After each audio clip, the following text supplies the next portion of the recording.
She slammed her car door and strutted into Walmart like she owned the place. The sun was burning, the parking lot was packed, and yet she chose that blue handicap spot, right in front of everyone. No permit, no hesitation, just arrogance. A man nearby, loading groceries into his truck, froze mid-motion. "Hey, ma'am, that's a handicapped spot," he said carefully.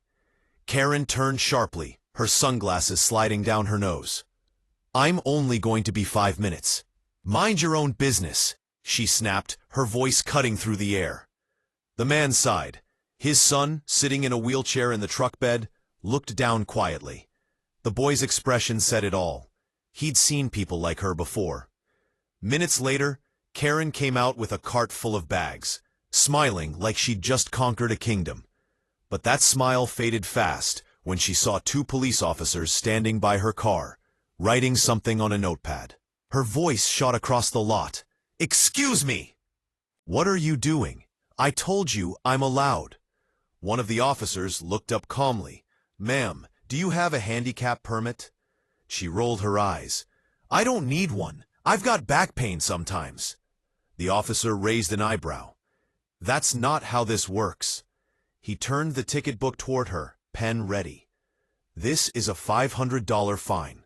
Karen gasped like she'd been slapped. "You can't do that. I know the manager here. I'll have your badge." But the second officer wasn't even looking at her. He was staring at the man with the wheelchair-bound boy. His jaw tightened. "You the one who called this in, sir?" The man hesitated, then nodded. "Didn't want trouble, but my boy's been waiting for a spot for 10 minutes. The officer's expression changed. Something in his eyes shifted. Karen didn't know it yet, but this wasn't just another parking ticket. Karen folded her arms, her face turning red. "Oh, please. You people always overreact. It's just a parking spot." The officer's jaw clenched. "Ma'am," he said slowly, "for some people, that spot means being able to live a normal day." Karen scoffed. "Oh, don't lecture me. You think you're some kind of hero?" Before he could reply, the other officer stepped closer, holding a small tablet. "This vehicle's been reported twice this week for parking in handicapped spaces without a permit," he said firmly. "That true?" Karen blinked, suddenly unsure. What? No, that's ridiculous! Someone's targeting me!" The officer with the tablet exchanged a look with his partner. "Ma'am, your name's Karen Lewis, right?" Her voice cracked. "Yes. Why?" He turned the screen toward her. A photo popped up. Her same car, same license plate, parked in another handicapped spot outside a pharmacy 2 days ago. Her jaw dropped. That's not me! Someone's framing me!" The first officer sighed. "Funny thing, ma'am," he said, nodding toward the man and his son. "The person who took that picture was him." Karen spun around, eyes wide. The man stood quietly beside his truck, his son watching silently. The world seemed to freeze for a second. Karen's voice trembled with anger. You've been following me?" The man shook his head. "No, ma'am. You just keep showing up in the wrong places, doing the wrong things."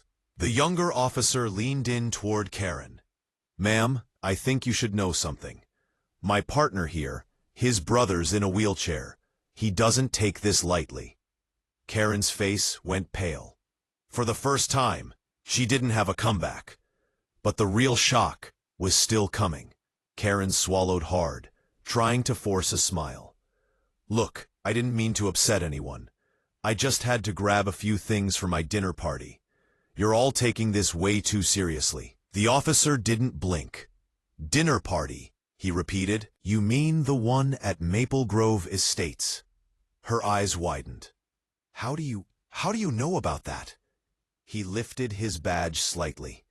"Because that's my neighborhood." Karen froze. "Wait, what?" "Yeah," he continued, his tone steady. I've seen your car parked across the HOA office plenty of times.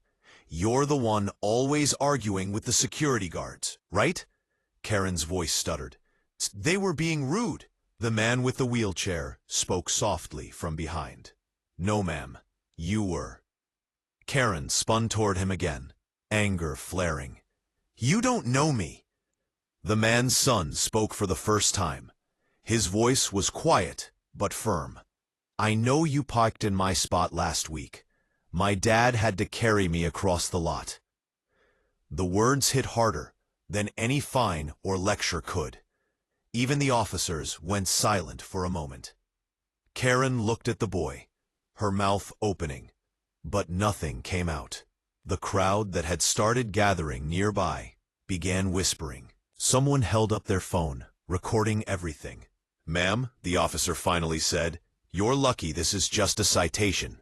But if we find out you've been using fake permits or threatening store staff again, we'll be seeing you in court. Karen's face burned as people began murmuring louder. This is harassment, she shouted. I'll sue all of you. But the officer didn't even respond. He turned to the man and his son. Sir, I'm sorry you had to deal with this. I'll make sure she never blocks another handicap spot again. He gave a respectful nod to the boy. You did nothing wrong. Karen clenched her fists, but her voice trembled now. You'll regret this. You don't know who I am. The officer smiled faintly. You're right, ma'am. But something tells me we're about to find out.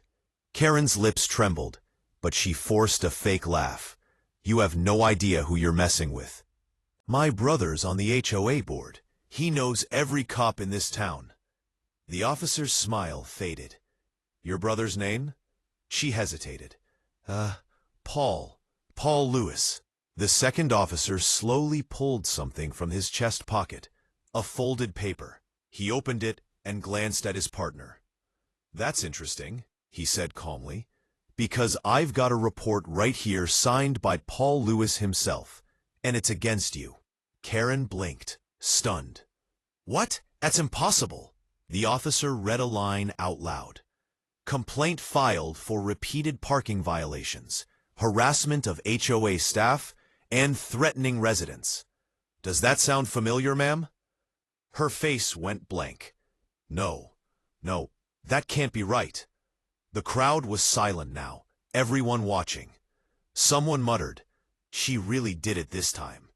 Karen's hands shook. You're making this up. He would never. Before she could finish, her phone buzzed in her bag. The screen lit up with a name. Paul, HOA. Everyone saw it. The officer gestured. Go ahead, answer it. Karen hesitated, then swiped the screen. Paul, they're accusing me of... But the voice on the other end cut her off sharply. Karen, stop talking. You've embarrassed the board enough. The police have every right to ticket you. Her face drained of color. Paul, you can't be serious. I told you last month, he said coldly. If you kept abusing HOA privileges, you'd be on your own. Don't call me again. The line went dead. The silence afterward was heavier than any words. The officer folded his paper neatly and looked back at her. Seems like your brother doesn't want to back you up. Karen stood frozen, humiliated, her pride crumbling. The man and his son quietly began rolling away toward their truck. But as they left, the older officer glanced at his partner and murmured, You might want to check the back of that car. The younger cop frowned. Why? He pointed. Because I think Our Lady here's been hiding more than just her attitude.